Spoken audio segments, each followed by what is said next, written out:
You're a neon soul in the dark moonlight. Neon soul with a neon light. You're a neon soul in the dark moonlight.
Happy Monday.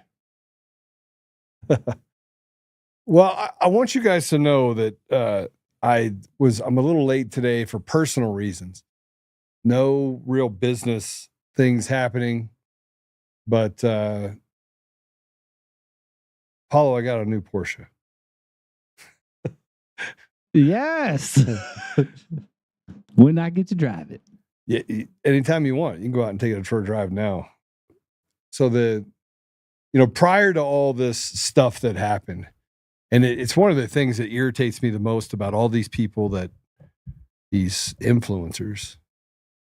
I don't have a lot of bad habits, and I run a bunch of companies, and I've been very successful in my life. And so I ordered a Porsche. What was it? Wait, I ordered it in 2019. Supposed to sell my company in 2021. I was set. It was like, got it. And so I ordered this car. Well, Porsches take like 2.5 years to come in. So it came in after, I think, when did it come in, Apollo? 2023, right? Yeah, I think so. I think end of the year. Yeah. And so you either take the car or you lose it. 2023 wasn't a really good year for me to be buying a Porsche. I'd spent almost $1 million at that point on legal fees, and they've, I'll say that it's taken its toll on me a little bit, this whole lawfare thing. And but anyway, I bought it anyway. But my wife wouldn't drive it. She said it's too expensive. She's not wrong though, Apollo. It's a pretty nice car. Wrong. It's a pretty nice car. And she's like, I'm not driving around in a $300,000 car. And you guys would be like, oh my gosh, Joe, what are you doing with a $300,000 car? Well, I was set to retire in 2021. That was my retirement car. That was you got there. So yeah, I bought that car. But so I was talking to my wife, and I was like, listen, is there a car you would drive? And what's the threshold? She said, like an older one. So I was like, okay, I'm going to be a good husband. So I'm going to get rid of the old one or the new one and buy an older one. So that's what I did. But it's really cool. It's kind of a cool car. Anyway, so I was doing that this morning. For those of you that care why I'm late perpetually. Okay. Personally, I'm happy you got a new car because I know Joe likes cars. I do like cars. A lot of people, you get all those losers who are like, yeah, Joe just is a grifter. Like, no, Joe works his ass off, dude, and he supports a lot of people. Like, if there's anyone that deserves a Porsche, it's Joe. Grift. I support everyone. I've been supported by a lot of people with illegal fees. And you go, Joe's a grifter. And I'm thinking to myself, people have really contributed to my campaign because they wanted to help it. And you'd go, wow, if you could buy a Porsche, then you can do your own. And I'm thinking to myself, well, then President Trump could do his own too, right? He shouldn't get help. I should fight this battle by myself. I should fight for the fate of America on my own. And in essence, that's what I've done. I mean, I've spent a lot of time and a lot of money and a lot of effort over the last 4 years fighting for our country. And it makes me sad that you have people out there that, and we're going to talk about that today, by the way. We're going to talk about this thing that's happening, these clowns that sit in their basement and try to say stuff like, oh, you're the Mike Flynn, you have the Mike Flynn cabal. And I'm thinking to myself, I've talked to Mike Flynn twice in the last 4 years. And even if I did associate with Mike Flynn, which I don't think is a bad guy, so you're saying there's a cabal. You're saying somebody controls what I say and what I do. You're just retarded if you think that. And then you have people out there that are like, oh, how did Joe get involved in this election stuff? Man, let me just tell you something. I wish I didn't. I wish that I wasn't involved in any of it. Matter of fact, I wish that I was still asleep. Apollo, I wish I was still asleep. I wish I would have slept right through 2020, 2021. I wish I could have been the oblivious one. Just let's just not even ever talk. People talk to me about politics, and I'd be like, no idea what you're talking about. I was over here doing business. Life is simpler. I don't really know what you're talking about. No, please don't. Don't talk to me about that. Please don't talk to me. I wish I could say that I'm that guy, because my life would have been incredibly different than what it is today. And I don't regret it, but I will tell you that it's difficult to watch some of the things that get said and go, oh yeah, it totally makes total sense to me. And in large part, I got in this. Well, let me just tell you what we're going to talk about today before I get all hell bent out of shape over stuff. So Liberation Day is coming on April 2nd. President Trump is going to make it April 1st, but why would he wouldn't want to do that just because of what the day is. But the tariffs will begin on all foreign nations. It's projected to secure nearly $600 billion of revenue for the Treasury General Fund. Good things are ahead for our economy, even greater things for our nation. If you just think about what it is that we're being able to get from this. And we're going to talk about tensions in Ukraine and Iran. And I'm gonna bring it to you from the perspective of it. This has all been orchestrated. Like they're orchestrating wars that they want to go on, and it's scary actually. It's really, really scary.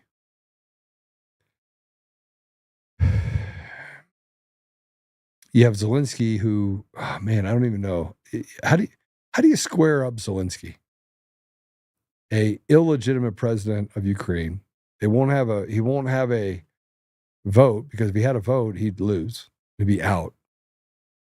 Now he won't finish the deal for the rare earth deal because he doesn't want to end the war, because that will lead to him being expelled. And they don't want to get to a deal surrounding nuclear weapons, which is just strange. Everything about this is strange. You people that are parroting out there all this propaganda. So we're going to talk about that. And then we're going to talk about Hegseth and the fact that Elon says he wants to end the Fed, which I think they should end the Fed. I think Powell's a piece of trash. Here's the thing. We can talk about Jewish or not Jewish fundamentally. We can fundamentally talk about, who's in what position of power. And people keep bringing up, well, Joe, the Jews run everything. Well, I don't think they do. But they certainly, if you look at it historically, have held on to certain key positions, one of which is, over our money. So maybe we should talk about that. And let's talk about it from the perspective of, is it coincidental? Is it done based on culture? Is it captured? Is it not captured? You're talking to a guy that supports Israel, but I also support humanity. Can I be on both sides? Am I allowed to be on both sides? So we're going to do all that. And then I'm going to break a little bit of this and talk a little bit about what's happening in Colorado. We had a Colorado GOP chair race this weekend. And I came out and said a few things about that. And one of the things I said is that we've got to come together. We got to start forgiving for misgivings and come together. And people don't want to do that. They say that the rhinos got into the office and it was a cheat and they cheated in the election. And so we're going to talk through that with someone who is one of the precinct captains and is a chair for a smaller portion of the GOP. So we're going to have James McAndrew. You've had him on here before, but just give me an update on what's happening there. So all that and more today on Untamed. It's going to be fun. Untamed is going to be untamed. It's going to be a little crazy. I want to talk to my people. I want to talk to my brothers and sisters. We can have grace and humility in how we interact with other people. Oh, hot dog, look at you. And nobody talks about what's really happening. And let's have conversations about what truth is.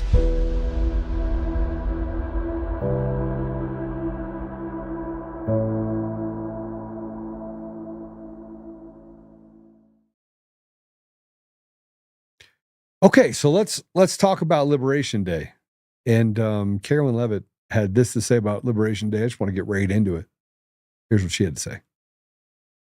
President Trump doesn't want American industries to survive. He wants them to thrive. And that's exactly what his tariff and trade policy is going to do. Wednesday will be Liberation Day in America, as President Trump has so proudly called it, because he is going to end the decades of unfair trade practices that have been ripping off American workers. It has hollowed out our middle class. It has turned the American heartland into an American wasteland where jobs have gone overseas. Products are made with foreign hands instead of American hands. That is going to end on Wednesday. And the rest of the world is going to feel what the American public have felt for decades. And President Trump is going to ensure reciprocity, that we are being treated, or other countries are being treated the way we have been treated. We're going to make America wealthy again with massive revenue. This will implement trillions and trillions of dollars back to the United States of America. And we've already seen these investments pouring in.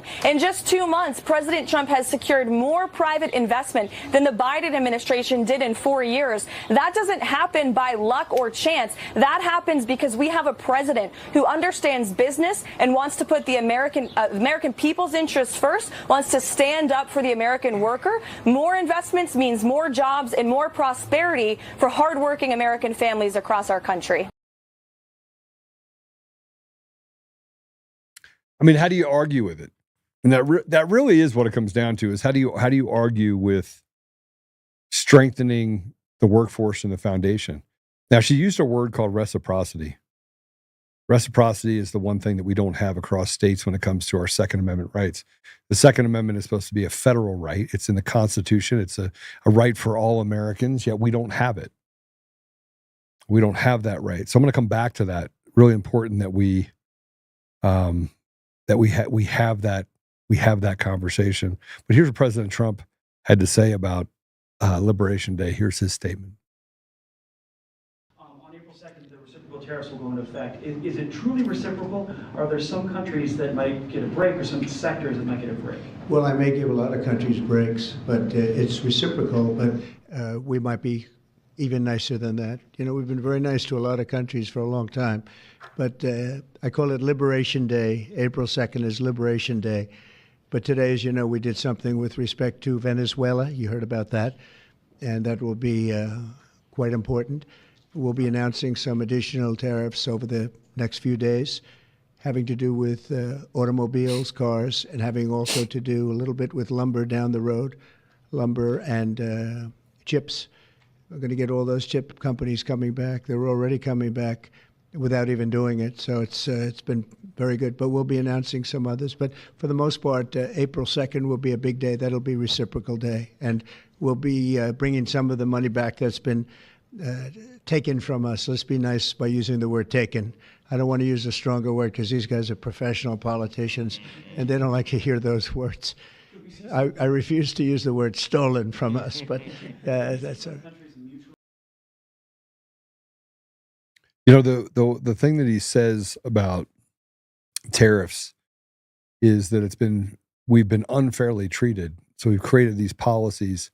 Now, a lot of reasons why you have these unfair trade policies, and you're not going to like what I have to say here, is so that intelligence communities and people can get away with things inside of their environment. So, you know, you don't want to give up any of that money for, you know, that funds your government. Call it free money. And so you're allowed to, you look the other way and you allow the United States to act with impunity and get away with, and then they just come in and say, well, we'll just cut off your money if you don't, you know, we'll do things to you if you don't allow us to do things and get away with some of the things that they've been able to do all over the world. And so it's, what's really unfortunate about this and resetting this, and I said it this weekend, we'll talk about it after we talk about the tariffs, is that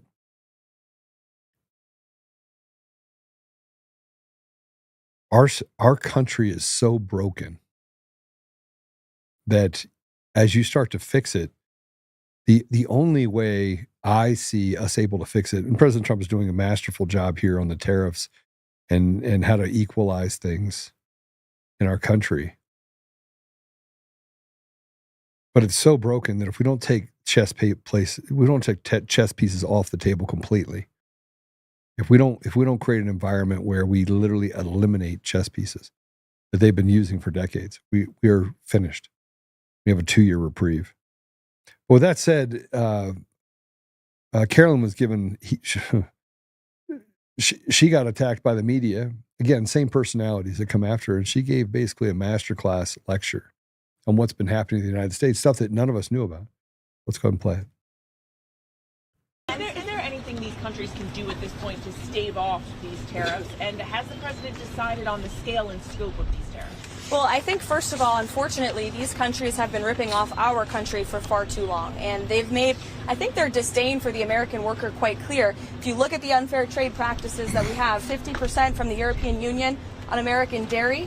You have a 700% tariff from Japan on American rice. You have a 100% tariff from India on American agricultural products. You have nearly a 300% tariff from Canada on American butter and American cheese. This makes it virtually impossible for American products to be imported into these markets, and it has put a lot of Americans out of business and out of work over the past several decades. So it's time for reciprocity, and it's time for a president to take historic change to do what's right for the American people, and that's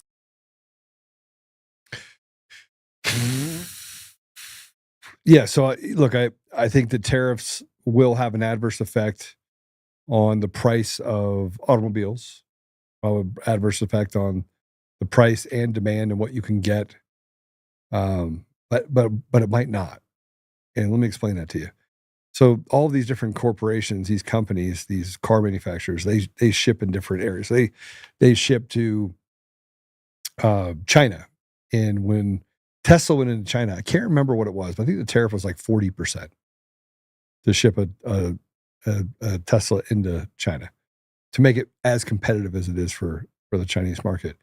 And I don't remember the reasoning behind it other than they had these Chinese cars, and the Chinese cars, they want everyone to drive Chinese cars, they have Chinese cars.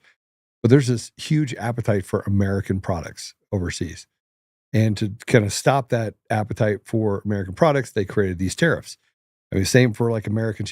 Look, if you go to Europe and you start talking about stuff that you just to somebody at a pub, or they'll say, "Hey, you have this product, like we want like Peter Pan peanut butter." I'm like, "Yeah, we have peanut butter." It's like always the weirdest thing that you could think of, and they want it. They're like, "Oh, I wish I would have called you before you came. I would have had you bring me a whole, suitcase full of stuff." But a lot of the reason why they can't get it over there has, some of it has to do with what ingredients are in the products. And the other part is that there's so many tariffs that stop us from being competitive in that market that we can't compete. So, there's a spirits industry executive. His name Raj Bhakta on tariffs, and the take that he has is really interesting because by equalizing the markets across the world, we actually are leveling a playing field that could lead to massive opportunity for our young people. And that really is what we should be shooting for is how do we focus on the young people so they can have opportunities so we can get them away from this woke bullshit that they have to deal with on a regular basis. So here's what Raj had to say. I think long term, again, if what the president's trying to do is a readjustment of 60 years of bad policy, the pencil heads in our top schools and the elite in the top, in the government as well said, okay, we're going to turn America into the great, whore of the world that can send all of our products here. We can't send it out. And we have, if you leave the big cities and you go to Main Street USA, a lot of them are gutted out. And we think we're doing something smart by making an extra gross point of profit, by shipping the production abroad, by not paying a tariff here, but we are destroying our bases at home. And now we need to go through a little short-term gain for long-term benefit.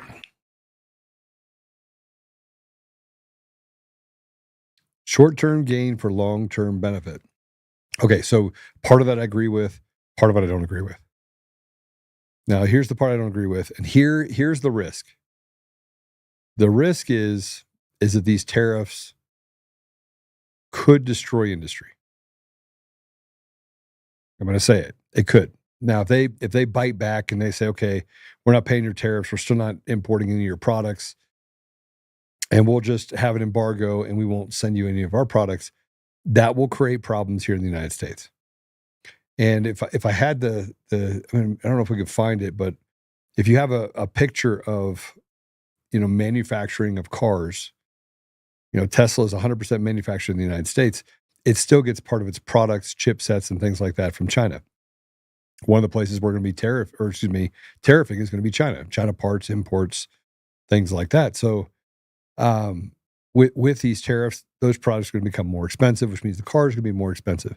It's going to change the dynamics of the used car market, the parts market for automobiles, for even things like appliances. I mean, everything as we know it will become more competitive in the market, but could, in essence, destroy industry.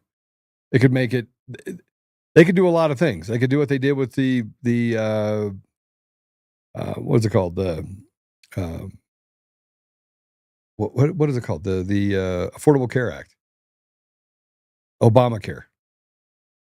And we try to do something in order to stabilize or to standardize healthcare. And what was $200 a month for a family turned into $1,200 a month. Made it almost impossible. Now, I will say this about the Affordable Care Act. More people today are without insurance than they were when that bill was passed. What do you think of that, Apollo?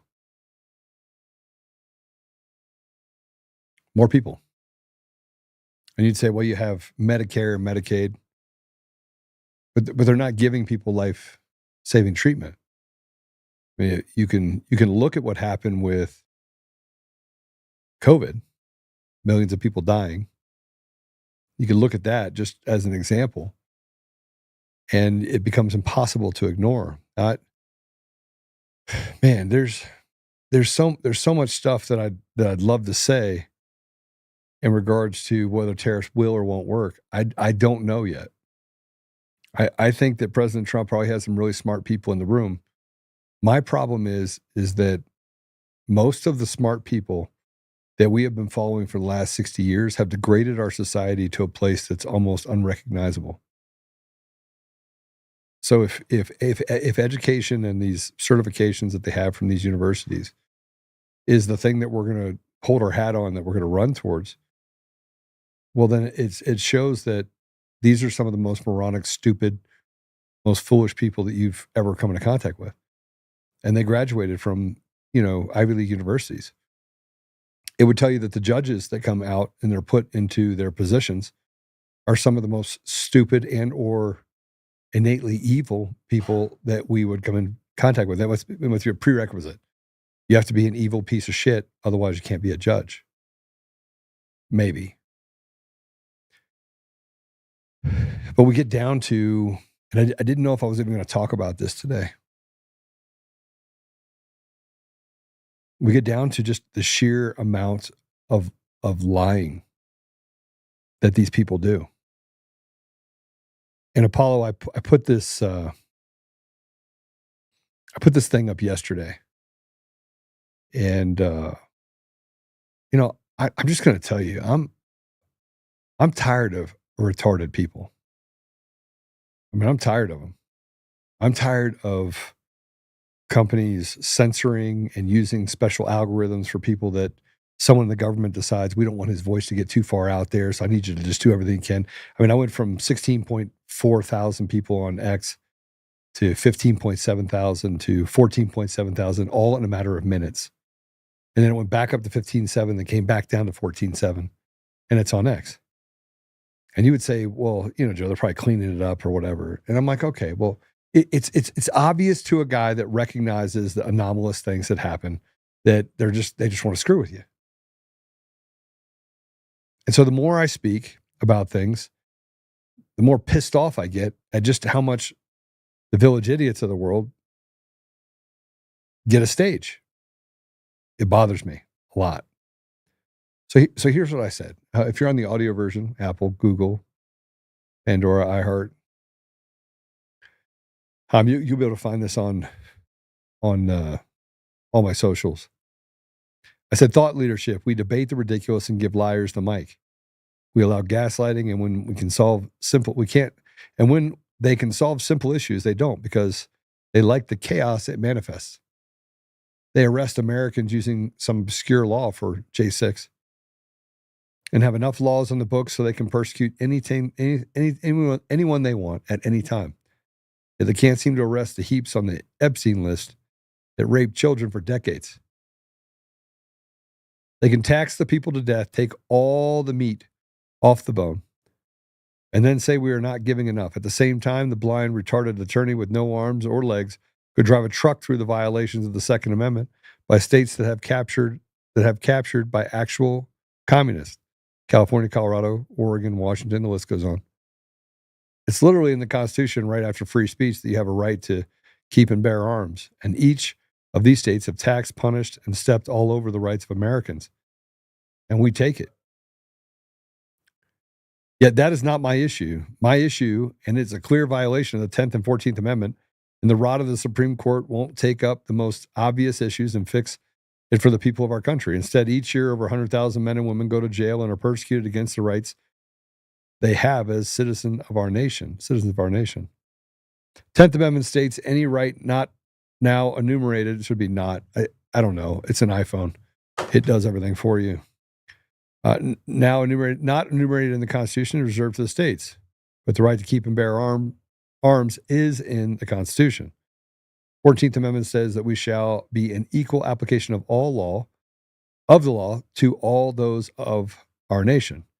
Yet you could argue clearly and correctly that people in Florida are more free and have more rights than those in California, Colorado, and other states where the rights have been infringed. Yet instead of putting this to rest and deballing the communist states, the elitists who treat the people as slaves let our people suffer while they sit as slave masters and rulers. If you are not sick of the blatant slave culture and burden on our people, then I don't know what to tell you. They steal elections and lie and gaslight because we have let them. It's coming to a head. What side will you be on? And what's crazy about this is that, number one, I was doing it on my phone, so pardon the missteps on grammar, is that we get told all the time that you're in the freest country ever, that you're in a free country, and that we have the best, education system in the world, and you hear it over and over again. We have the best healthcare in the world, and I'm looking at this and going, none of that is true. And it's okay to say it's not true and still love your country. It's okay to realize the facts that we face when it comes to where we're at as a nation, and come to the realization that maybe we're in trouble as a nation. That people will wake up and they're like, okay, what does it mean for someone to wake up? Because it's obvious that even if we're waking up, what exactly are we waking up to? And I know President Trump's got a lot in the horizon, and you got Pam Bondi, and you got Kash Patel, and you got Dan Bongino, and you got a ton of people that are doing great things in the country.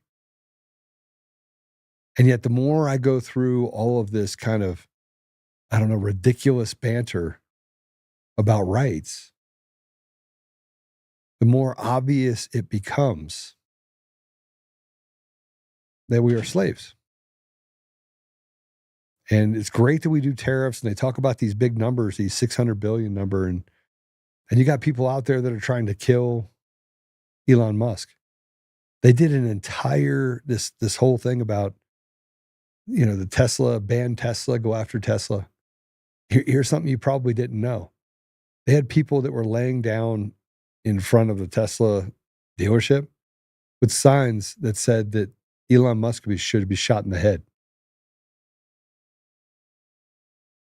And I think to myself, and he goes, this is ridiculous. I've never done anything. Why would they say it to me? And so I had to put a post up to Elon. And I was like, I think you're finally getting it.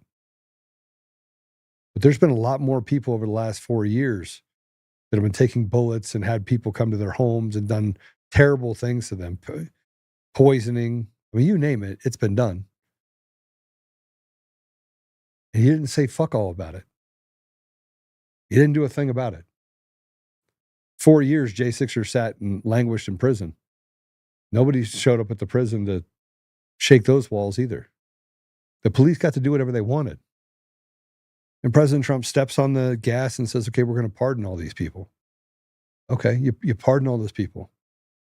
Some of those people lost everything that they had. They lost their homes and they lost everything. Going to the Capitol to stand up and to protest stolen elections. And yet, none of you will actually say shit about it.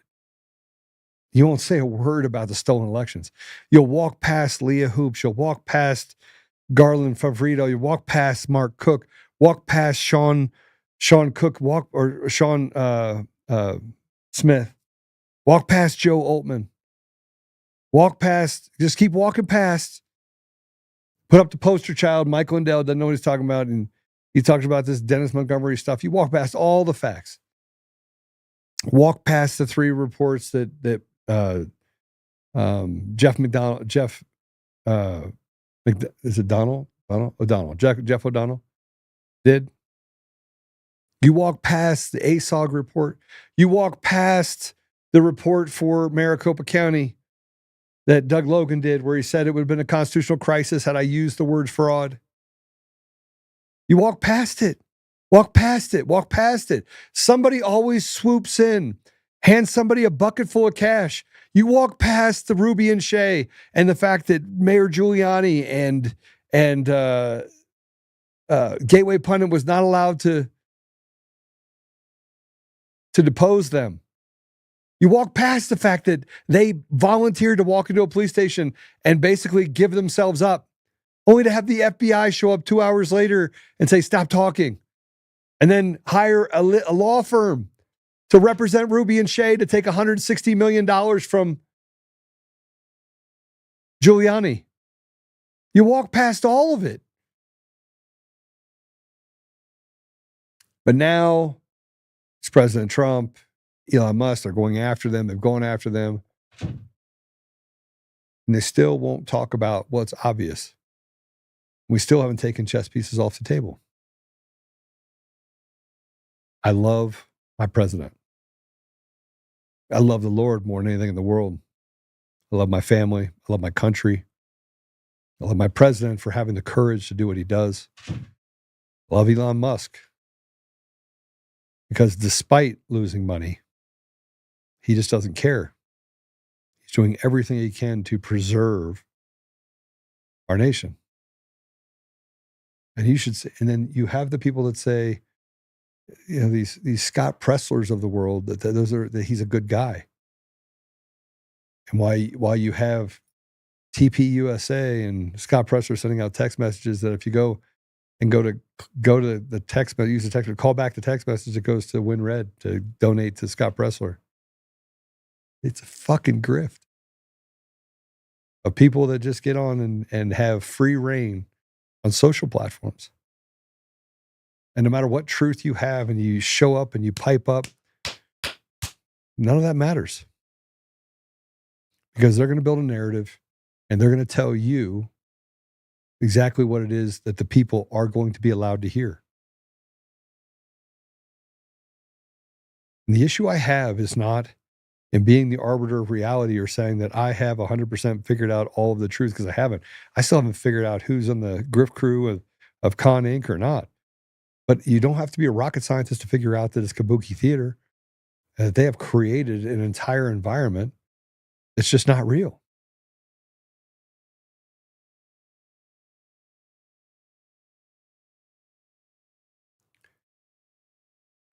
We are 68 days in, 69 days in, almost 70 days in.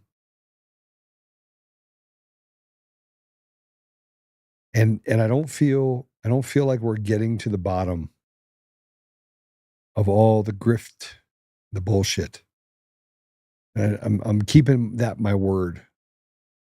You're gonna have Apollo. You're gonna love to be the beeper, huh? Beep.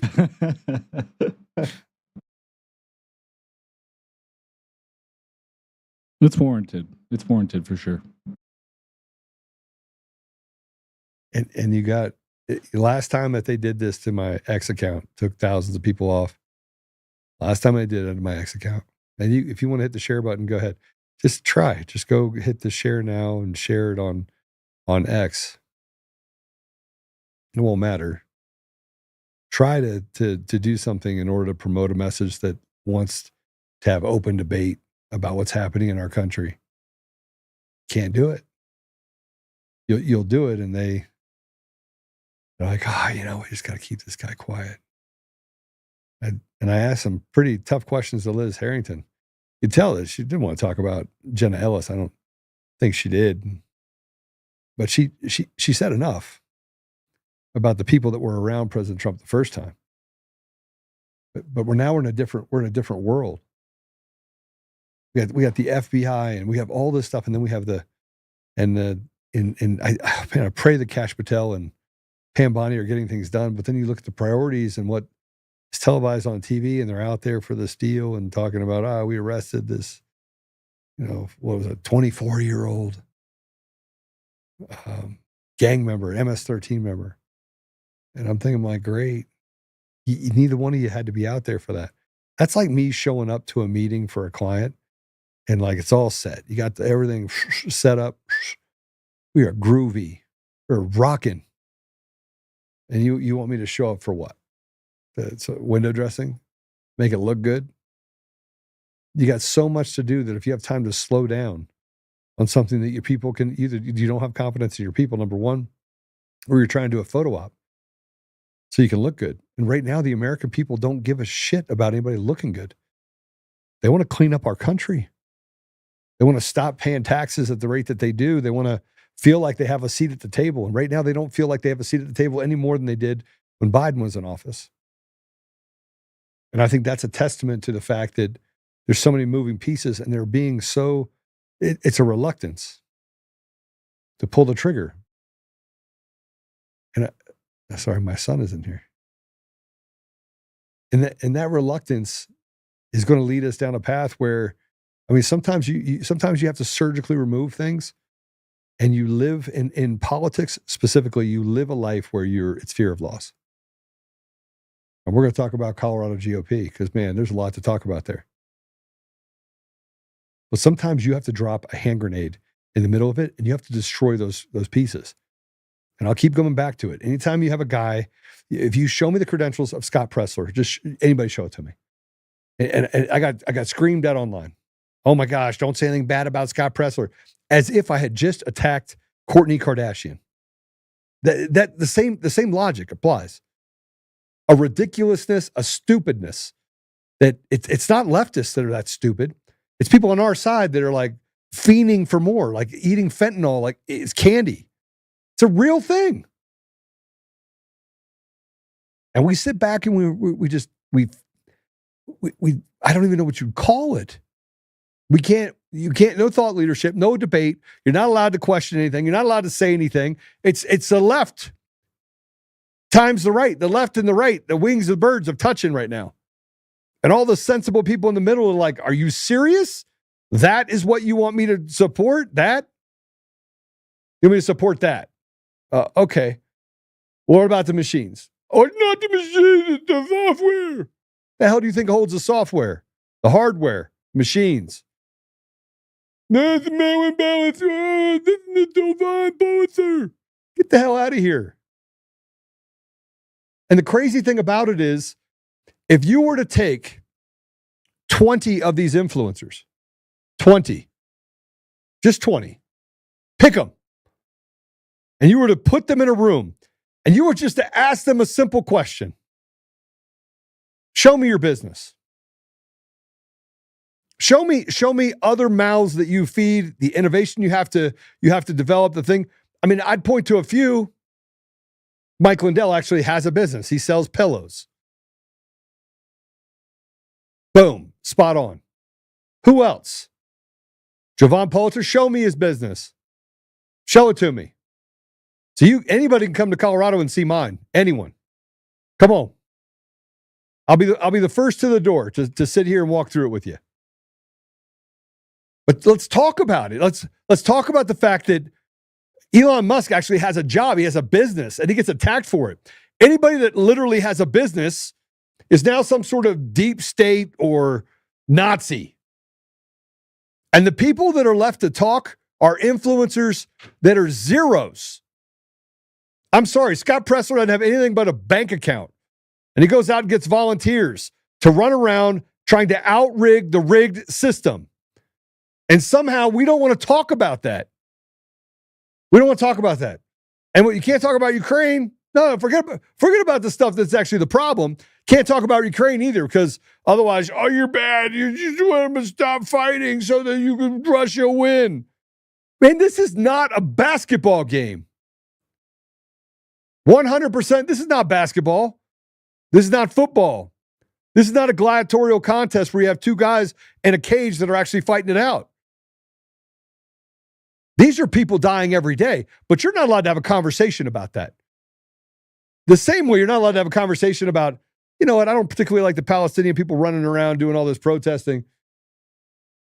But they've been getting punched in the face a lot over the last 5 decades, 6 decades, 7 decades.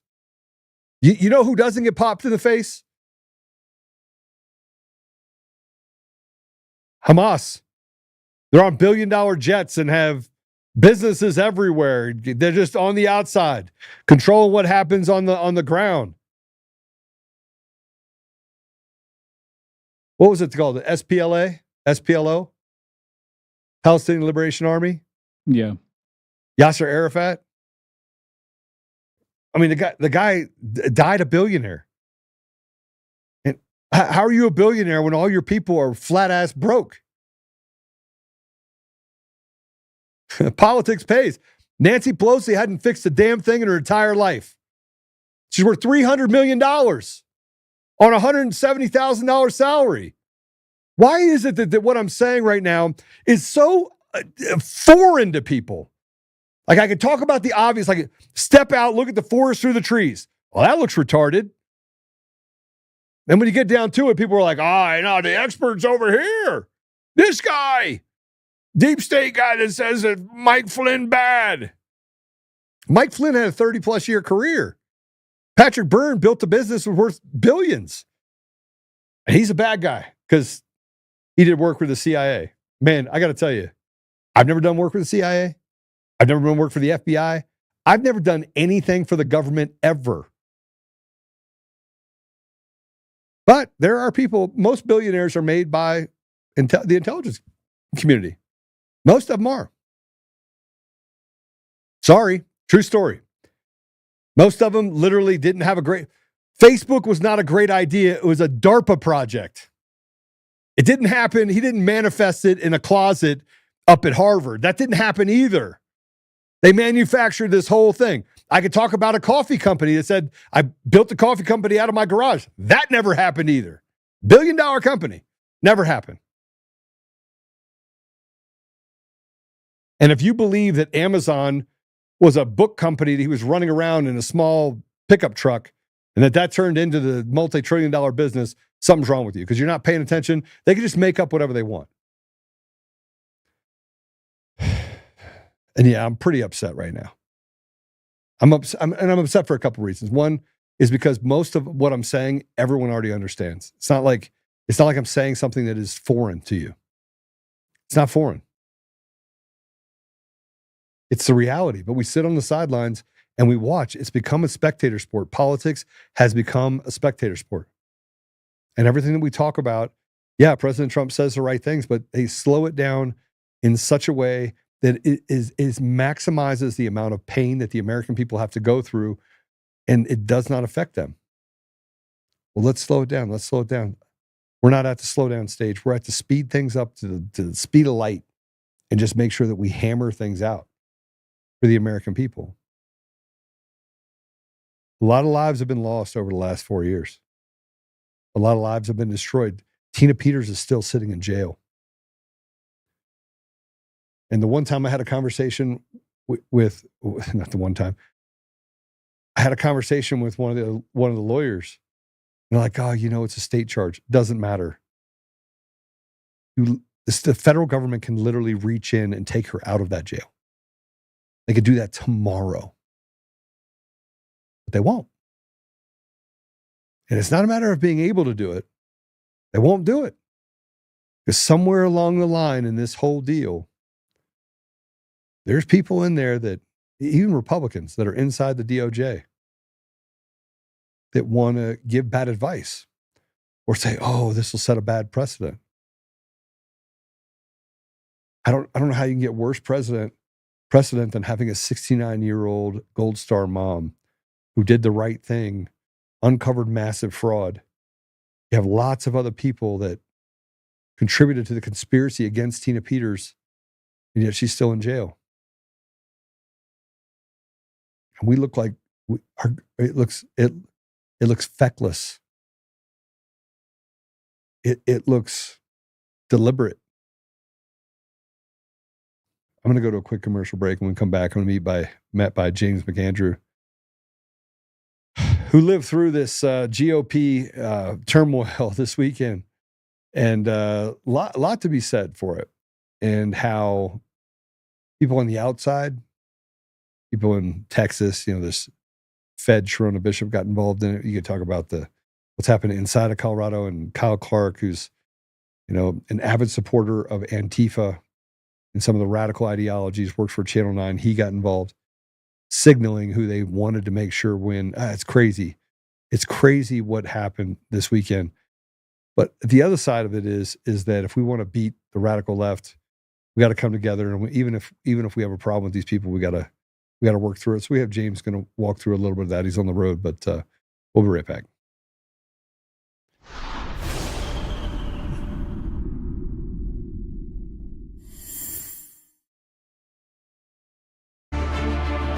In every thread, in every stitch, Honor-Bound USA weaves the fabric of the American spirit. It's not just apparel, it's a testament to God, family, and country. At Honor-Bound USA, we're a family of patriots who put our faith, family, and America first.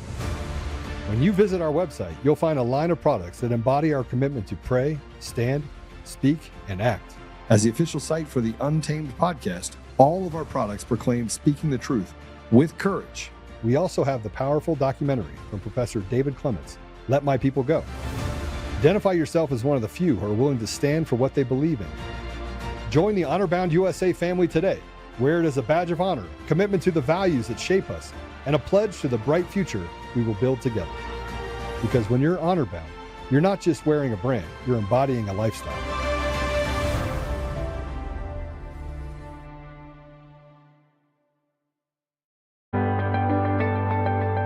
Are you looking for monthly income without risks of stocks?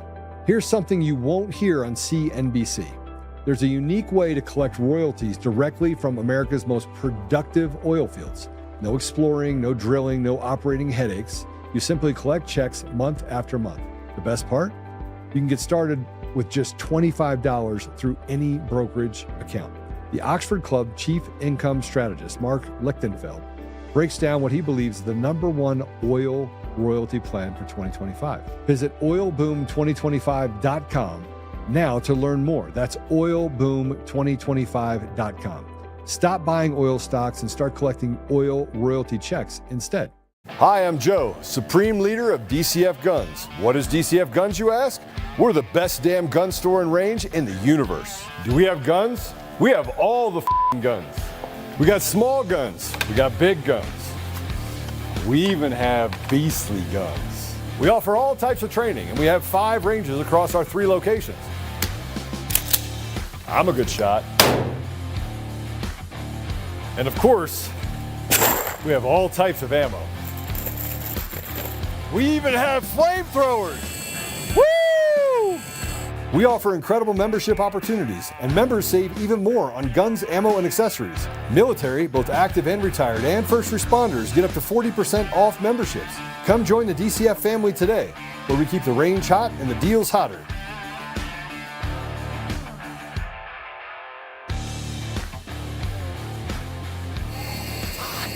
It's hot.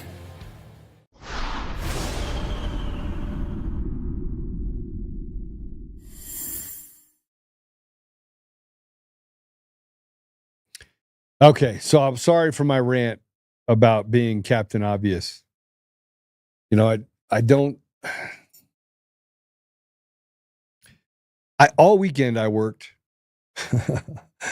I'm working on this thing with the AI platforms that we're working on, and some partnerships that we have, and this new fundraise that is going to be ridiculous for the companies, and you know, how do we make sure the model works and that it protects everyone in the deal. And so we're going through all this stuff, and at the same time I'm getting like 500 text messages and emails, and oh my gosh, you can't believe what happened in Colorado, and Pizzagate and this gate and that gate. And I was like, holy crap, are all the states as bad? And Dave Williams did a really good job. He was the state GOP for Colorado, held the grassroots together. Well, let's have you guys want some drama? Well, let's just talk about a little bit of drama. This is Drama Central coming to you from James McAndrew. Welcome to the show, brother.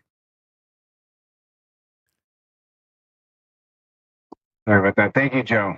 Yeah, I mean, a lot of drama. Give us a play-by-play. I don't know that I can give you that. I can tell you that there were certain folks that were for Lori, there were certain folks that were for Darcy, and a lot of opportunity was missed, and Warren walked away with it. But she was endorsed by Heidi and Over early, kind of early. So they were just working on their own mission at the end of the day. And everybody has a different take on how that could have gone, what could have been done, but it really exploited a very, very clear fact that, before things get cleaned up, before you're cleaning up your room, what you're doing is making an absolute mess out of it. And I have hopes that maybe this is kind of more of what that is. Whether Dave did a good job or not, I mean, some people would feel one way, some people would feel another. But, I think you said it earlier, that it's really not going to matter. If you've been in the game long enough, there's going to be people that you generally disagree with, and you're going to have to work with. And you can't burn bridges. Are we going to be able to do that? I think that we're shaking loose some of the folks that might have been embedded for a minute or two. I think that exposed some cracks in that. And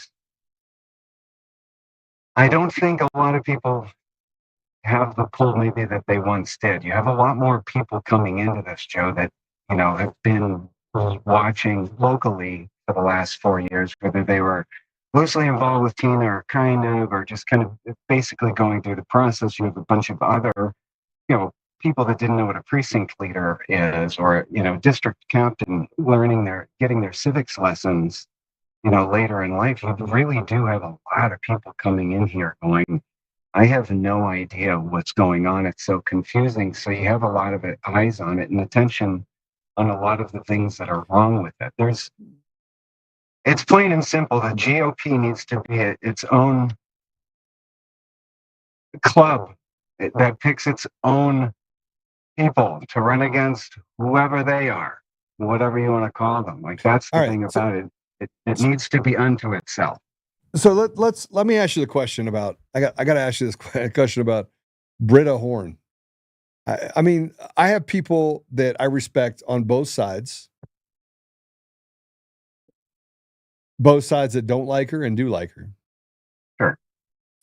And, I mean, bro, election integrity and closed primaries, which should always happen. Again, I don't know how we would debate the ridiculous, but those two things should happen, right? They haven't happened up to this point. So she's the only one that doesn't want to opt out as well. So, I mean, we can look at some other things. She does not. People still don't. Wait. She does not. She's the only one. The last debate, she does not want to opt out. She does not want to pull. She would like as it appears, and please, if anybody wants to correct me, please do, because I heard that Well, she was out of. can we change her mind? I mean, closed primaries is the only way that you get to an honest election, or either that or have it go through a caucus, right? Where it goes through assembly, and that's the only way that you can get on the ballot. Yeah, I think you've got enough people that understand the process of it enough to push it. And it's not really going to matter whether she wants to do it or doesn't, or, it's such a cluster, Joe. And I think the biggest piece is that people just don't understand the process. That's always been the problem with that. No one understands that. They kind of pull on it's going to isolate the independent voter. Like, no. If you want to vote in the GOP, you're your own entity. Independent of a democratic entity. It should not be going to the state. We don't need a Secretary of State, regardless of what party, counting the opponent's votes and letting everybody know who won. I mean, but I don't want to get too far away from that. All right, so we had some drama at this deal. You have a couple other people, and we have the vice chair and the secretary or whatever. So I mean, new blood. Yeah, good people. Yeah. I just think everybody was a little surprised. I think that things could have gone a different way. If votes were tossed behind. I mean, those things are always interesting. It really brings out some of the best and some of the worst in people. And you see people give promises the second that they win and immediately turn around and lie. So like, and it's like normal people. This is kind of, it's a hard thing. I don't think anybody was going to come along. I think there could have been some people that came along that would have grabbed a lot of attention and a lot of votes. However, I will say this about Miss Horn. She did work for it. She was not someone that I would have thought would have won, not because of any other reason aside from I felt there were some other folks that were more honed in terms of their approach. She kind of seems a little willy about like, well, we're going to go in there and go do stuff. Right. What are you going to do when you hand the keys to somebody and who's around them? So what I didn't see was kind of you usually get an idea when people kind of flock to whoever won to see who's who. And I didn't have an opportunity to see that, but I think at the end of the day, she's very reasonable. I don't see any problem with people approaching her with any issues. I'm, chairman of House District 3 and Senate District 26. It's not going to really impact me. I don't have any. So as long as everybody's doing the thing that they need to do, I think. Can they get along? Yeah. I think we didn't think anybody was going to get along when Dave got it. And then there was a big to do about Dave. I put a post out on socials, and man, you'd have thought that I committed high crime treason. It's pretty crazy. And in fairness, everyone was a little pissed off, and then they backed off and sent me private messages and apologized. Joe, I'm so sorry. I didn't mean to say that. And I basically just said this. And those upset in Colorado about the vote to chair, it's time to smooth the edges, forgive the transgressions, both perceived and real, and get to work. We have to focus on the prize at this point, and we should have a common enemy, right? And we should have it's not hard to look at Polis, Pole Smoker, and Phil Weiser. I do think I'm getting closer and closer to having to run for governor, though, because I don't see anyone that's going to step up that's going to have a conversation that resembles anything of what the people want on either side of the aisle. No way, not even close. You know what that means? Not that I have seen or smelled. But look, I think You're contemplating my gubernatorial Oh race. yeah. All right, so let's You're get like, it Joe, going. Joe, you gonna run for governor? I just designed the banner. It's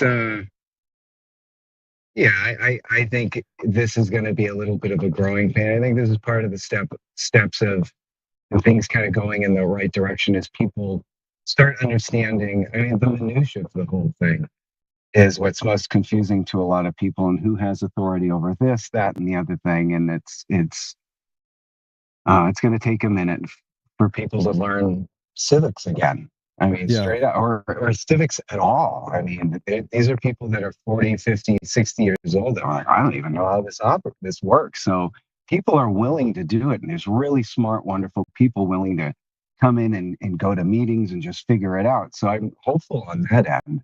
There's going to be the old players that have been kind of in the guard in the Colorado GOP for a while. The same people that are in there to stick their salty fingers in whatever room they can find, sets up a disruptor. And the biggest issue I think most people fell victim of was that everybody thought everybody was a plant. I overheard a lot of people saying a lot of stuff like that. And you've got a lot of people in there that have no business being in there, and they're just always there. They don't run for anything. Bro, they live in perhaps they live in a different state. Like there's all kinds of. You mean different state? Are we talking? Are we talking about the person that rhymes with Corona? Look, all I'm saying Corona, is Sharona. If the Fed beat down my door and told me to move out of town, yet I still kept grilling my old state to make sure, like, I'm not saying any names, but it is what it is. No, say it. Say it. But say it. But people this is like Beetlejuice, man. We say it 3 times, maybe our head spins around. Look, people like the particular woman that you're talking about, those people run around, they grow a pair of you know what, and walk around, put their feet up on people's tables, and they're the boss, right? They think that no one knows what's going on, and they think that no one understands who's handling their file and all that stuff. But what's happening, by the way, with Tina Peters? I just want to ask the question. It's not obvious how I feel about things right now. Can we get her out now? Yeah. I mean, come on. Tomorrow is the transfer. And, I mean, I can speak. I can't speak to that. Like, I feel like a race car. You and a few other folks, but there's good to that. I'm glad everyone's able to visit. What's you know what the bad is that she's still in prison and she shouldn't be in prison. So I agree with you. All right, give me some good news. Give me some good news as I cover myself in paraphernalia of me not having an opinion. Well, this is going to be a beautiful thing for you as my phone dies, because this will be a fun little exit as I'm driving one of my best friends, my best. I thought I was one of your best friends. That's not you. You are the top dog. See, one of, just one of. I'm feeling some kind of way. He's moving back to Boston and driving his cat. He and his cat across the country here. What's up, brother? You guys get on. Say hi. What's up, bro? He's like, nope. Yep, there he is. Yeah, he's unto himself. We're in Nebraska, outside of a Dunkin' Donuts, no less, which is kind of funny.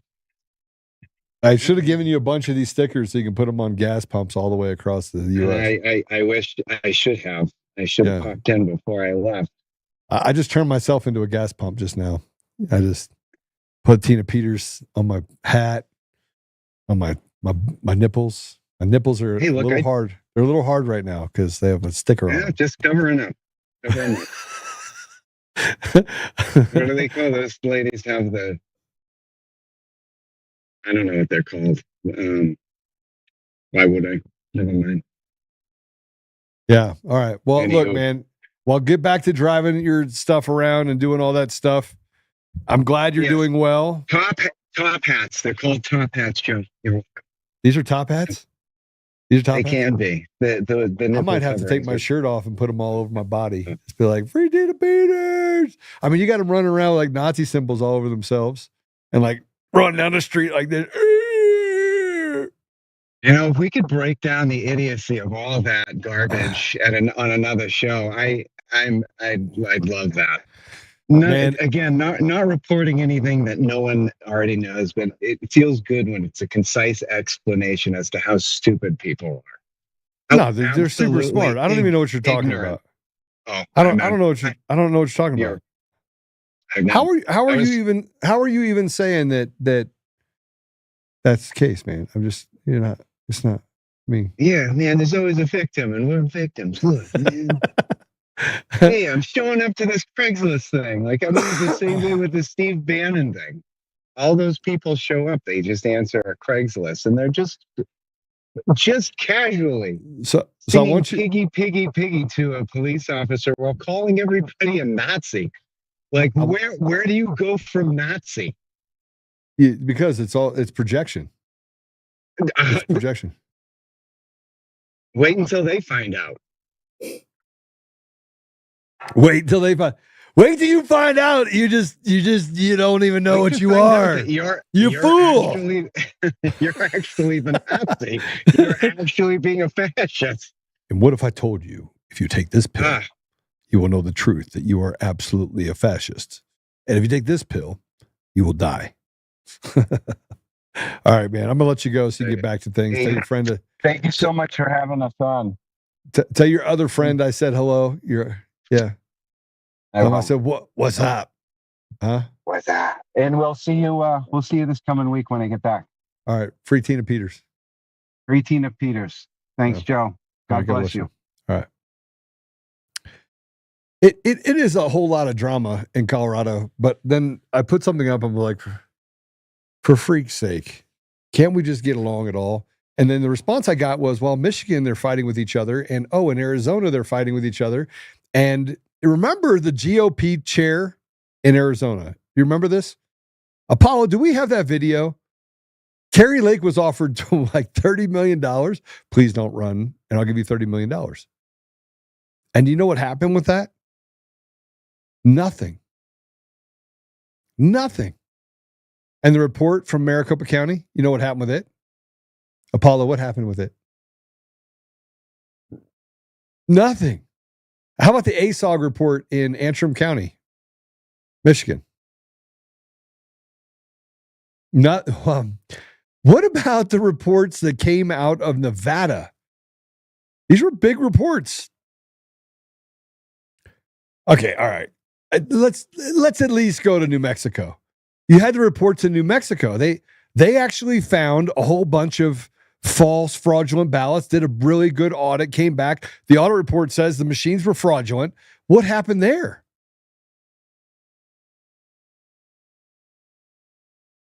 No. How about in Colorado? There was a Mesa County reports.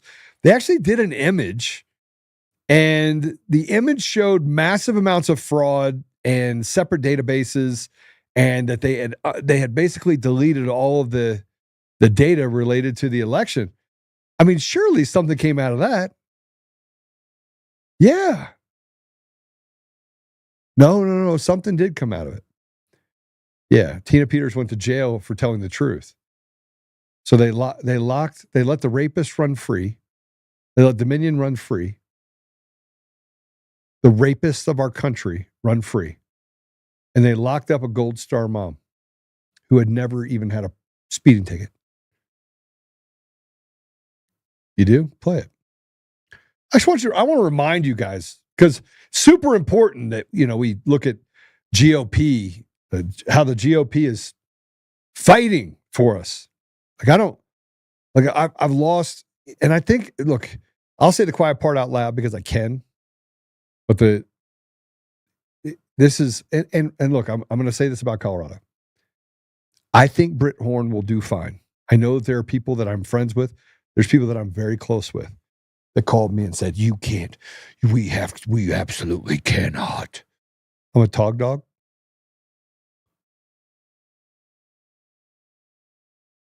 It says tog dog. Yeah, it said Tog Dog. I don't know what Tog Dog is, but it sounds a little. So, I mean, yeah.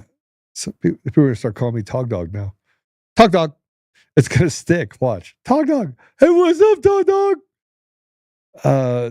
I think she'll do fine. I think Britt Horn will do fine. Sorry, Britta Horn. We'll do fine. She's not my favorite person, but then I don't know her. I've only been able to surmise what other people have told me about her. And yet there's other people that I do know that I do respect and like that said she's great. We have got to get to a place where we stop fighting. But I want you to see this because it's super important you understand that the GOP is not on our side. There are people that control everything. Can we play just a little bit of it? Just put it next to me. See if this is it. So what's going on? What is? I'm assuming this is our friend. This is back east. Dan. His name's Dan, right? There are very powerful people who want to keep you out. Oh no, they do. Very powerful people want to keep you out. Put their money where their mouth is in a big way. So this conversation never happened. This is crazy, though. This conversation never happened. I'm a great candidate. People love me. These people are corrupt. Well, maybe you're right. They are right. They are corrupt. Maybe. This never happened. Don't go. If you ever though, I don't get myself in trouble. This, if you say no, which is fine, it's your choice. Don't tell people. They're gonna try to have me murdered. I wouldn't doubt that either. Today's world, man. If that stuff that came out last week is right about the cartel stuff, man. Right, they say the cartel's operating in 50 states right now, like all 50. You know? So what's going on? Who is it? What? Forget the who. Let me just tell you the what. Let's just say there are people calling around. Say, forget the who. Gosh, no, they can't repeat this. Never repeat this. If you say no, don't. Because say I got offered to buy out. Don't use it. Because then we lose our ability to get things done in the future.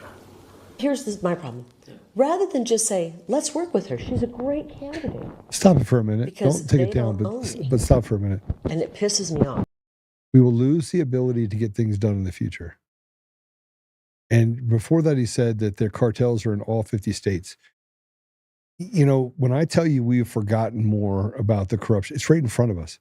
And yet we can't do anything about it. I want to rip this guy's throat out of his body. And just tell you right now. What they're basically signaling is that they can do whatever they want to the American people and that there are no rules in politics. Go ahead and keep playing. Yeah, I said it's about ownership. It's about control. I don't know it's about control. It's about being on the team. I guess that's, you know what I mean? They want to be on the team. They want you to be on their team.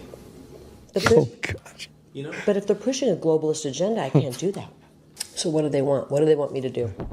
They want you to stay out for 2 years. But, I'll tell you what I can offer you. But, I said you can do whatever you want. It's talking head, this and that. So, the ask of me was, it's kind of funny. So the ask I got today from back east was, it has to stay between us. Is there any companies out there or something that could just put her on the payroll and give her, to keep her out? And I said, well, what are you willing to do? Like, whatever we need to do. This is about defeating Trump. And I think that's a bad thing for our country. DeSantis is not America first. This is about the final death blow to Trump. And I don't think that's good for our country. And you know I love Trump. I love Trump. It's not good for our country, Jeff. Hold on. Stop it. Stop. I love Trump. I need to keep you out for 2 years. And people back east, she just said this is about destroying Trump. And he's like, oh, yeah. I love Trump. Oh, by the way, I still want to keep you out for 2 years. This is the GOP chair in Arizona. This, by the way, is why nobody controls my show. I can just bring up whatever I want as I have my little, what are they called? Top covers? I'm wearing my top covers.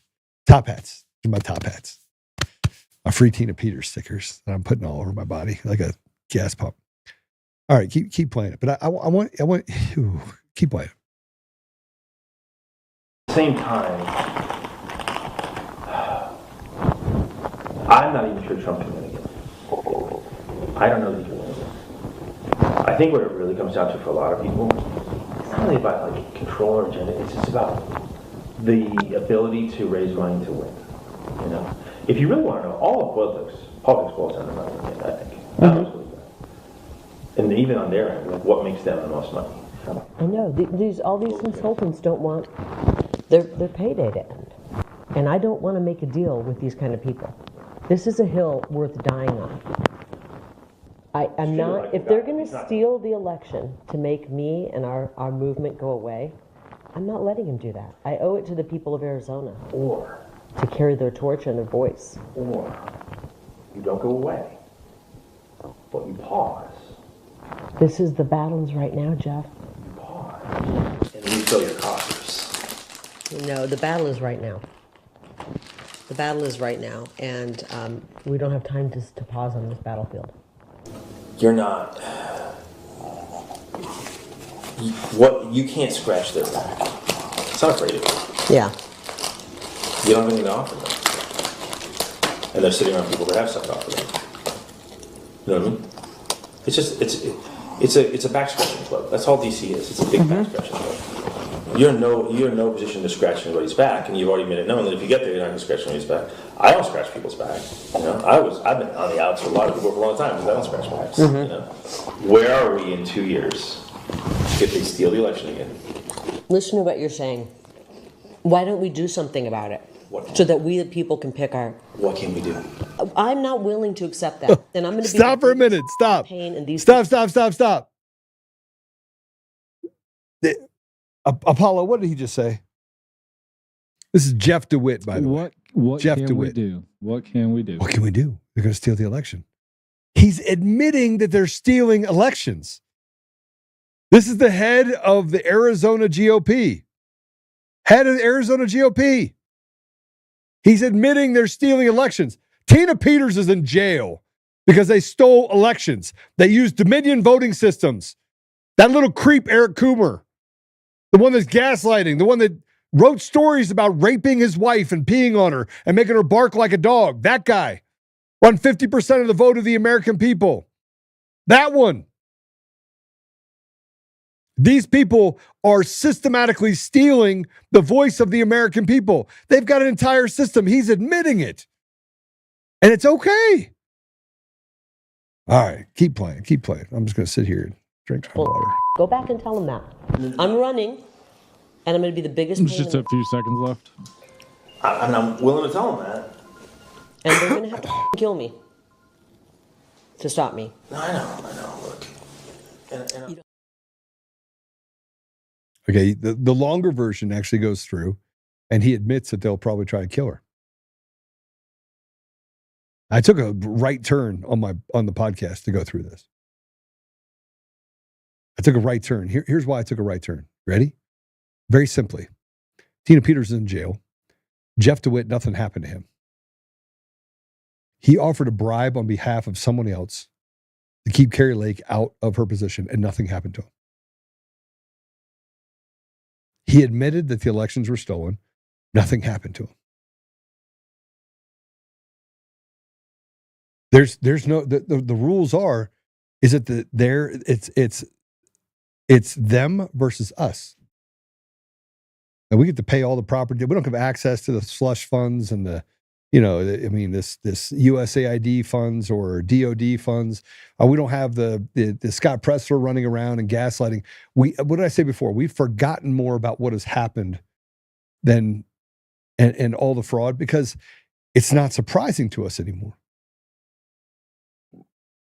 Why would it be surprising? See, every time you get on a podcast and they talk to you, here's what happens. Breaking news. Breaking news, we found more fraud in Pennsylvania. Pennsylvania fraud. There's fraud everywhere. Here, we have the receipts. Receipts. We're turning it over to the AG's office. Mr. AG, we have all the receipts. Here it is. Here's what it says. Here's the proof. Here are 4 experts. Okay. AG goes, all right, I'll look into it. Come back 2 weeks later. Did you look into it? Yeah, we went ahead and we got another expert says nothing to see here. Oh, where's the expert? Dominion. And then nothing. Nothing. And there's no coming back and saying, this is a great idea. Let's go ahead and arrest these people. No, it's organized crime. The AG picks up the phone, calls Brian, who happens to be the GOP chair, or, somebody else over here that happens to be a judge, and says, hey, what do you want me to do about this? And they're like, just explain it away with time drift. And let's, by the way, go after the person that's doing this. It's a fraudulent system. And I get angry about it. And others get angry about it. We've been fighting for 4.5 years. And only when we see President Trump get railroaded, we're like, that's not fair. Well, the entire system's rigged. You got a piece of shit judge, Boasberg, that wants to bring back MS-13 and violent criminals back into wants to stop them from being sent back to the country they came from. That's how we debate the ridiculous. And they create a narrative online that's like, yeah, let's keep them here. I'm thinking to myself, what is happening? This can't be real. No matter where we turn, no matter what we talk about, it's always the same conversation. We keep breaking stuff. True the Vote came out, broke stuff. They built an entire documentary. Then you had Harry Hersey, who got up and said, yeah, you can't break down within 10 feet, and it's within a quarter mile, and created chaos. And all of a sudden it was like nothing to see here. And then Catherine Edelbright and Greg both get arrested. and the lawsuits and everything else, lawfare, they weren't prepared for it. They certainly didn't stand up. So they were like, we want out, because they didn't have the stomach for it. And they're still fighting. But I mean, there was a couple of missteps where, they wanted it out. They wanted to it got too hot. And over and over and over again, we have the same thing. Doug Logan in Maricopa County. He was the one that sent me that report that I was on stage with and said there's massive fraud and that the election should be decertified.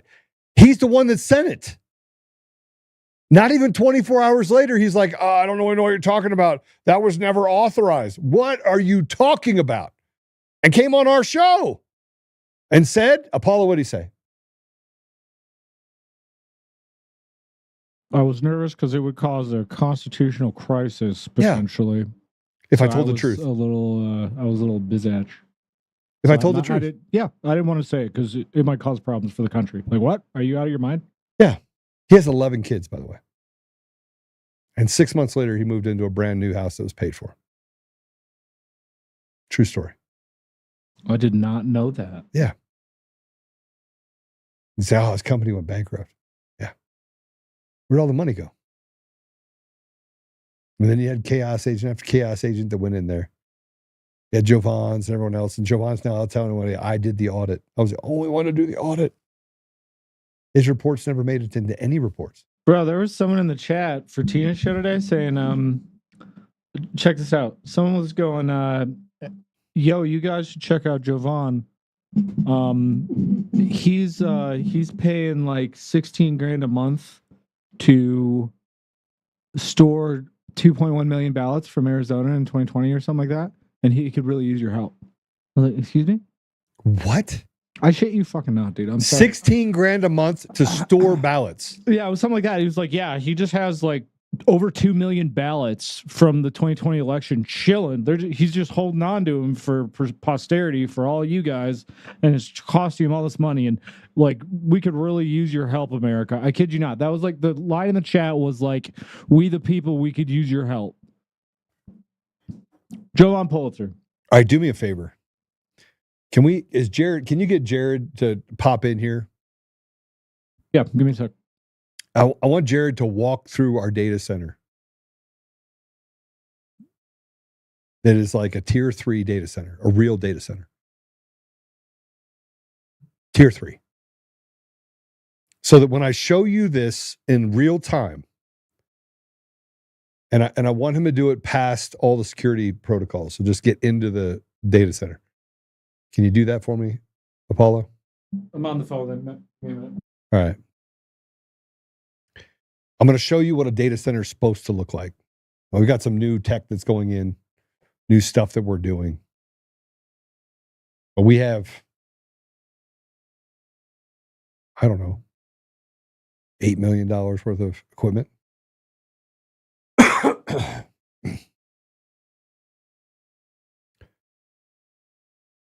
going to show you what a real data center looks like for a reason, because the person that came through here, and if Joe Vaughn is out there doing what Joe Vaughn does and saying, and if he did say that I'm storing 2.1 million ballots and it's 16 grand a month, that's what it costs me to store 2.1 million ballots. I'm going to 1000% tell you right now that, like everything else that he says, he's just a liar. And Doug Logan had an opportunity. You just saw the thing with Jeff DeWitt. Now you got Scott Pressler walking around. I'm trying to put it all together for you guys. You got the people that walk around and say, oh, all right. Get past the protocols, please, before you actually show the video. Thank you. How you doing, Jared? Let's get him on. Can I hear you? Can you hear me? I hear you. All right. Hey, Jared, I want you to know 2.1 million ballots. Let's say that's 2 petabytes. Oh, wait, Here you go. All right. So there you go. Wait, it's got some. This was paper. I think Jovan was saying that they had paper. He's like storing like 2 million paper ballots because chain of custody matters or whatever. And because he's Jovan, he's really brilliant. All right. So you see that? Okay, go walk. There's more servers. Those are all servers, by the way. All servers. More servers. That's what servers look like. You want to go to the other side, Jared? Oh, yeah, it goes on for days, guys. It goes on for days. Actually, it's a really big. Just back up and show them all the stuff. Yeah, you got Synologies, you got transcoders, you got servers, you have what are they called? Our SSD drives, Yeah, Palo Altos, F5s, Unibers, 100 gig switches. it's a little messy because they're putting more stuff in. It's a hot, cold. I'm not going in there. It's hot. It's hot. Hot. This is all the dev side where the developers work on. All right. Hey, let me ask you a question. Yeah. So let me ask you a question in that whole little. Good. Take a step back from it. It's caged. These are all caged deals. Back to the left. It's a big pod of a thing. All these servers. You got about 15 racks, front and back. Here's what I'll tell you. If somebody came to me with 2.1 million, okay, that's good. If someone came to me for 2.1 million ballots, it would cost us what to store it? $200. It wouldn't be 15 grand a month. I mean, it depends on encryption. It depends on how big each ballot image is, but you could do the math. Let's say it's 1 gig per ballot image, which is not going to happen, but it wouldn't take that. I mean, it's not 1 gig a ballot. It might be 1.5 meg a ballot. Well, let's say it's 500 meg a ballot, high res. We still have. You couldn't fill up 2 of those. You couldn't fill up 1 of those things that we have there, could you? No, it would be. Well, and you wouldn't store it there. You would store it encrypted in Glacier or, some EC2 EC2, EC3 storage. You'd put it in the cloud somewhere and you'd encrypt it. And then you would have multi-auth to get it. And then you would, whoever wants it, you'd make them pay to pull it out. And it would literally cost you like $50 a month to store it in Glacier. All right. Thanks, Jared. I just wanted everybody to see something really cool. Yeah. Joe, you know what you're doing, so maybe we got people that do at least. Yeah, that's right. Sometimes. All right. All right, Thanks, man. Jared. Appreciate you. So I did that because, you know, Apollo, I'm a little weirded out by the fact that it would cost, even if you were to store 2.1 million ballots in a storage facility, it would cost you $1,000 a month. Yeah, how the shit do you get to 16 grand? You don't. It's a grift. It's a grift. And this is why I have a problem. This is why everyone like, Joe, why do you beat a dead horse? Why just let them say and do whatever they're going to do? Why would I do that? It's the same kabuki theater that we have every single day, every day. And I mean, here you go. I have real stuff, like real things that we work on. Cleared facility. I can store stuff here and you could never get to it. You could never get to it. And yet here we are having a conversation. These people come up with these weird things, these anomalous things, and everyone just bites off on it like it's true. And yet we walk past this video with Jeff DeWitt. It's a real video. It's a real video of him bribing Kerry Lake. And Kerry Lake just put out something a couple days ago that said all the elections were stolen. 2022, they stole those seats.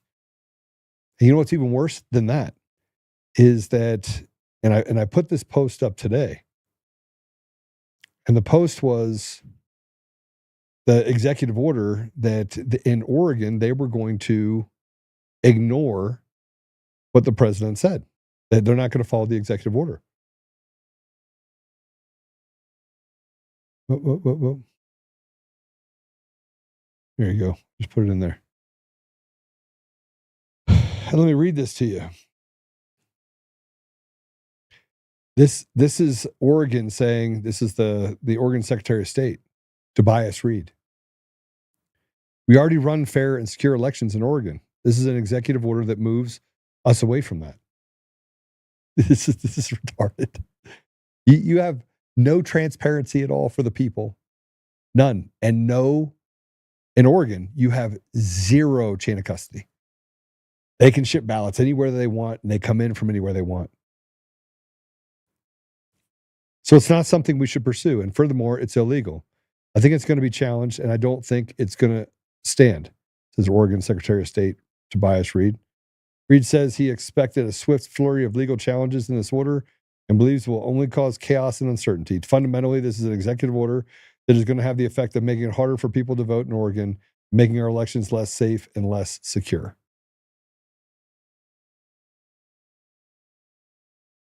That's Oregon. When they enacted all mail-in ballots in the state of Oregon and centralized counting, do you have any idea what happened? It went from red to blue immediately. It was one full cycle, 2 years, done.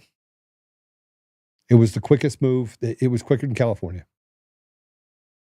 So there's a radical element that can take away anything that they want, and they do. So you went California, Oregon, Washington, and go to Portland and try to have a conversation with anyone, because there's homeless people everywhere. They've had to shut down the wharf, shut down certain areas that people would frequent.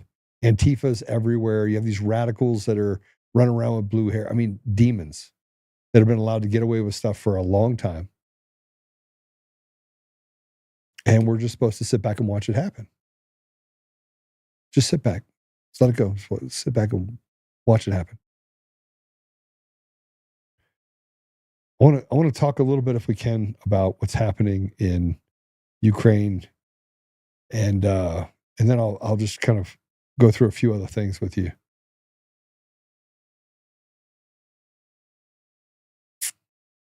I run a different show.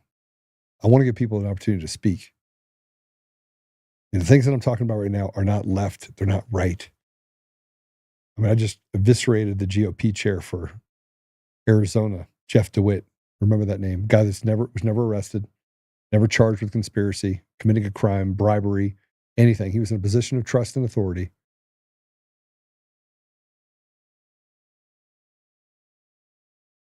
Nothing happens to these people. They can do whatever they want. But let's talk about the statements yesterday that President Trump made about Ukraine. And it's important because everything comes out of everyone else's mouth is sky is falling. We're losing the narrative war because liars put out so many lies, and because it's so coordinated, it comes from every angle. When you have politicians and bureaucrats and paid influencers and everyone saying the same thing over and over again, it builds on credibility. And frankly, Elon hasn't gotten to the bottom of it. He can't combat it fast enough. Let's go ahead and play it.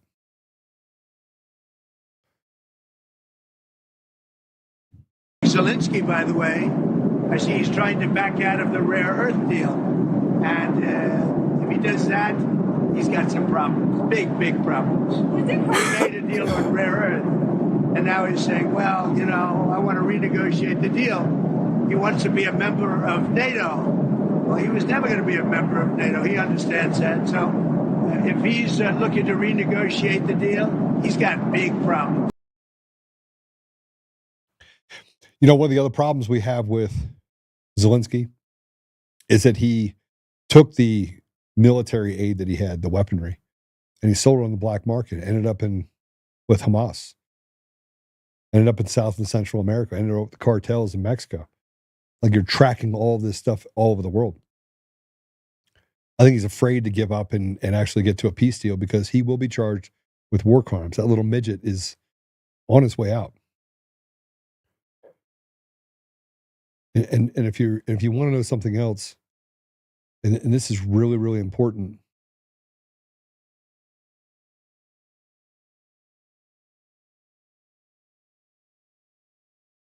for all the little retards that are saying Slava Ukraine, I want you to see something. This is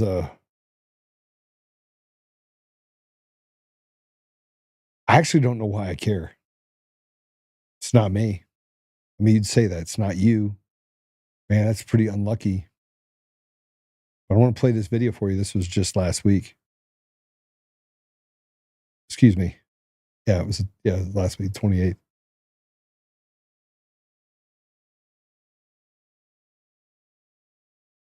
I want you to watch this. If you're on the audio version, you can't see this. I'll explain it afterwards. Let's go and play it.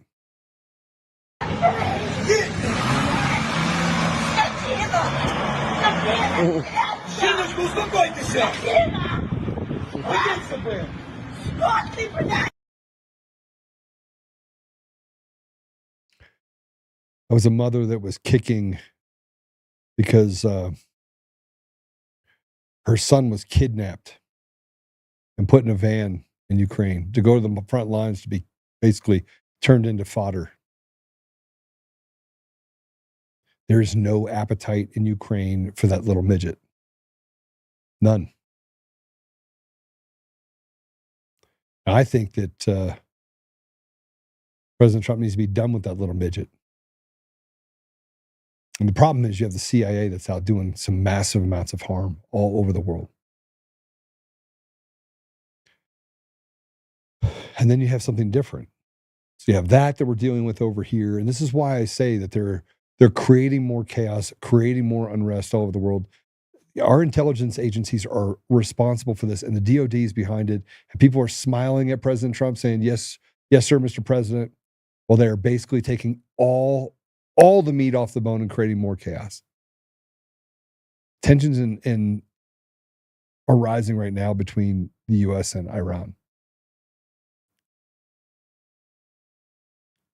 And President Trump wanted to talk about some of the direct requests for direct nuclear negotiations between the countries.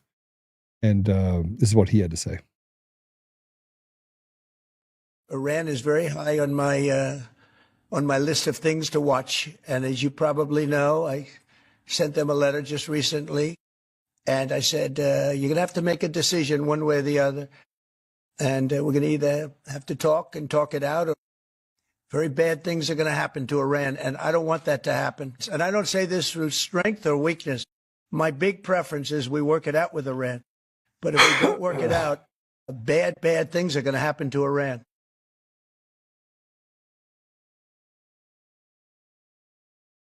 And then,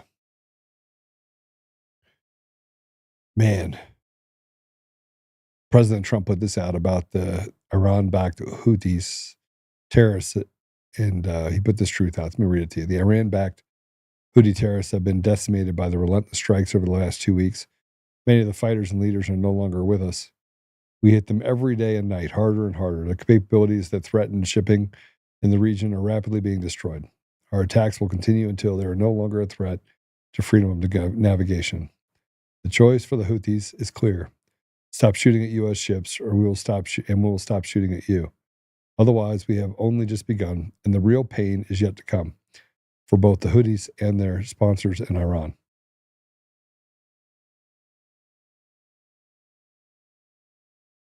I mean, I wish I could tell you that what we're seeing is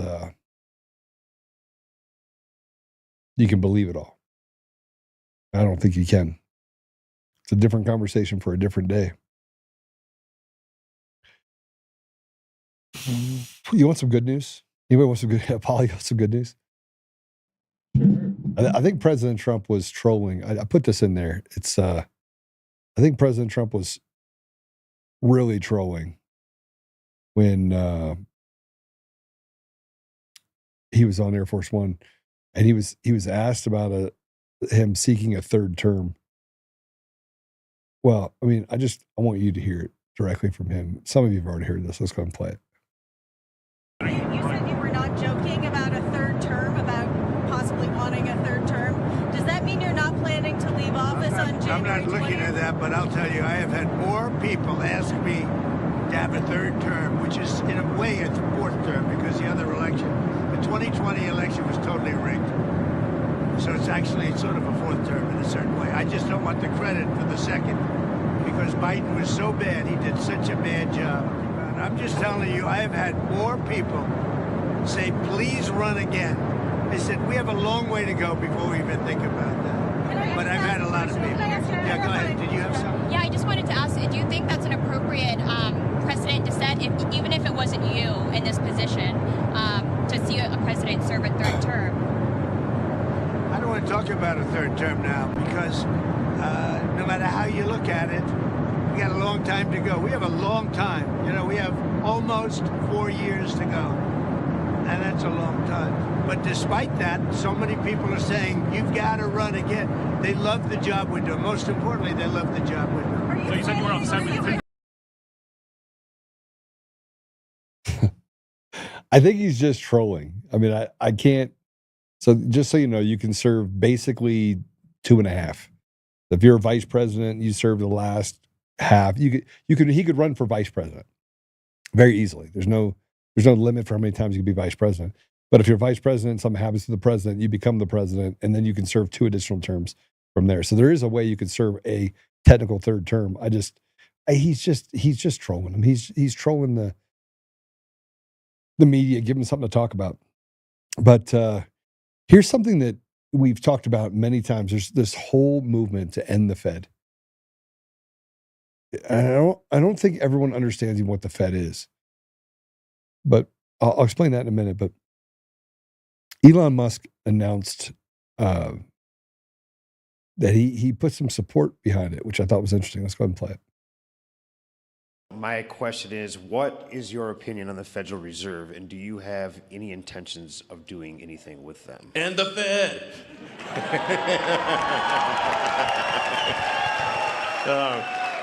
Yeah. I don't know. I always wanted to say that, you know. But I mean, I think there's like 20,000 people that work at the Fed. Seems pretty high. It's like there's a lot of people that work at the Fed, and it seems like, why do we have so many people at the Fed, and what do they do?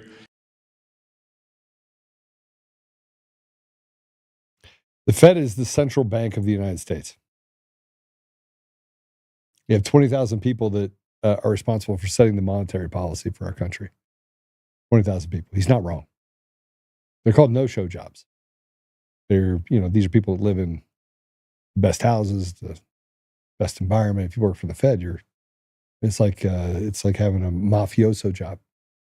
Sit at home and eat bonbons. And I don't think you could just, you don't know where the bodies are buried. So getting rid of the Fed will be relatively tough. You sure can shrink it a lot. And, I kind of want to move through this. They wanted to go after Pete Hegseth for this debacle with Signal. And frankly, I think they just put it to bed and move on. It's hard to do that, though, when you got somebody that openly sabotages the administration over and over again.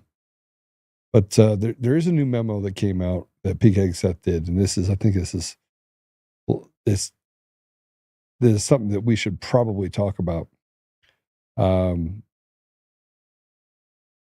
So he's going to reset all the standards. So if you want to be a woman in combat and you want to get into a combat role, you're welcome to, but you have to be at the same level as your male counterpart. Now, I don't believe that 99.99% of the time that's possible. But here's what Pete had to say. Let's go ahead and play it. Hey, everybody. Pete Hegseth here. We're about to land in Washington, D.C. on our way back from Japan, where we've been meeting with the troops, talking to allies and partners, reestablishing deterrence in the Indo-Pacific. It's Sunday, but of course we're still working. I want to show you one thing. It's a new memorandum that's coming out today on combat arms standards. You see, for far too long, we allowed standards to slip, and different standards for men and women in combat arms MOSs and jobs. That's not acceptable. We need to have the same standard, male or female, in our combat roles to ensure our men and women who are under our leaders or in those formations have the best possible leaders and the highest possible standards that are not based at all on your sex, if you're a man or a woman. So I'm signing this memorandum today. The services will review, and soon we will have nothing but the highest and equal standards for men and women in combat. That means we'll have less women in combat, which I actually am for all the way around.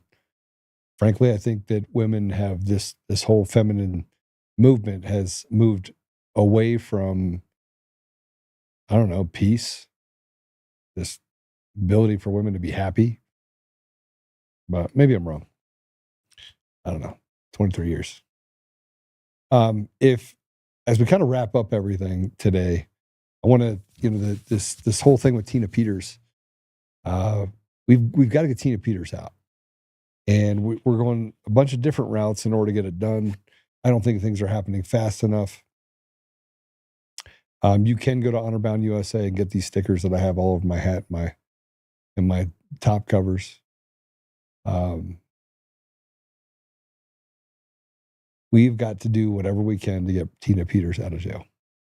This is not let's talk about Tina Peters today or get her tomorrow. Much like for the last 4 years, we haven't stopped talking about election fraud, which pisses a lot of people off. I will say the same thing for you, and that is we have to free Tina Peters. I'm not going to stop until we get her out. So if you get a chance to go to tinapeters.us and support her, you can. Please do. All right. I'm going to pray it out. Paula, you got anything other than the fact that we're all slaves and that the sooner we realize it, the better?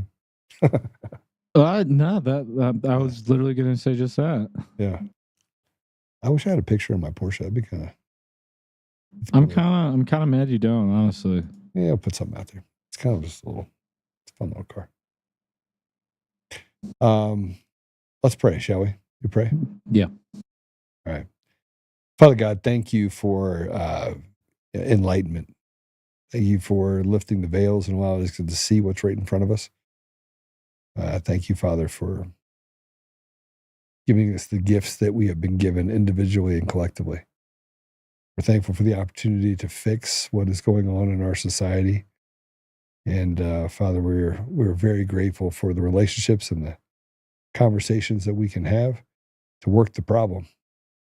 Father, I ask you to please put a special blessing on those that are listening. You may lift the burdens on their heart, and may set them up so that they can do more to help and to promote the ultimate goal, which is to restoring you to our community, to our country, and to our world. I ask you to give us the direction and the wisdom that we may act appropriately and that we may act honorably while solving the problem. And then some of that may involve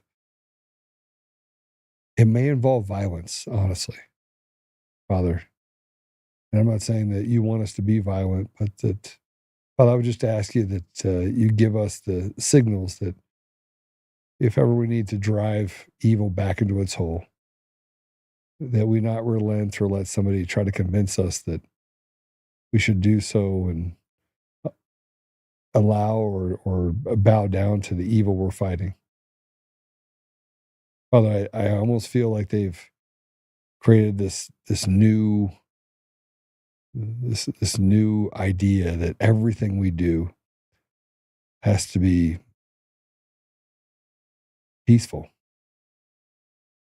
And although I don't want violence, Father, more and more every day I see this evil just allowed to just act with impunity. And we watch it as it causes suffering all over our country and all over the world. And yet we talk about, Father, the idea that we drop bombs on people that are doing harm and shooting at us. And yet we watch as cowards and evil people do whatever they can to kill babies, steal our rights to protect our families, and do so unapologetically. Father, I just ask you to give us the ability that we can stand together and set aside petty differences and fight this evil head on. I say these things, Father, humbly in the name of thy Son, Jesus Christ. Amen. All right, I'll see you guys tomorrow, bright and early. It's an early week, Monday. We got Tuesday and Wednesday and Thursday and Friday. We got some announcements later on this week that'll be awesome. And Liberation Day is on Wednesday? Liberation Day?